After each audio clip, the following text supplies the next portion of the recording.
What's up, everybody? Eric Soulbox out in the shop this morning. I'm working on finishing up the mounting pucks.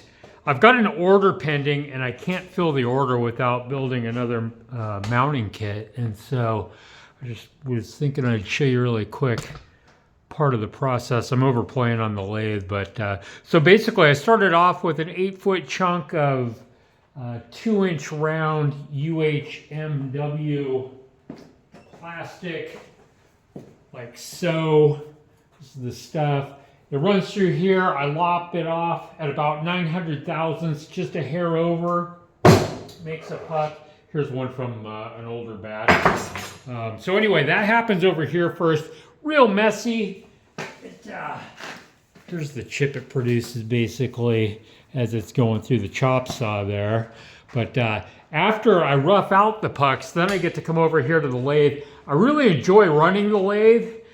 Even this production type of stuff where it's just basically, it's going to be several hours of doing the same thing. Doesn't bother me a bit.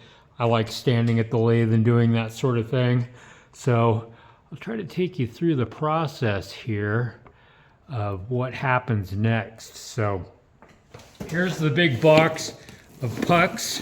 Out of 8 foot, I ended up getting, I think, almost 90 pucks. Yeah, 8 foot produced 87 pucks. So I didn't get as many pucks as I did fins. I finished up the fins yesterday. I've got 120 fins. So next time I order plastic, I'll probably get 12 foot instead of 8 foot. Anyhow, the next part of the process is you grab a puck, you grab a parallel.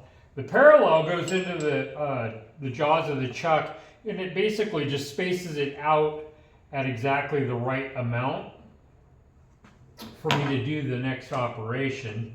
So with the parallel in there, I'll tighten up the puck, pull both out, come in with a drill bit, tighten up the tailstock so it doesn't move, drill a hole there. I've actually got the lathe set up so I can't really crash it. It can't hit the chuck because I've got to stop. Basically now I'm just breaking the edge. I don't know if you just noticed, but little tailings just popped off of there. Just kind of cleans up the puck. Basically what it did was it just put a little angle on here and knocked some of this stuff off.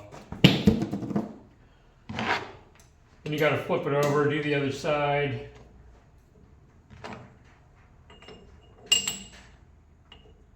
So here's what I'm after. Just getting that stuff knocked off of there.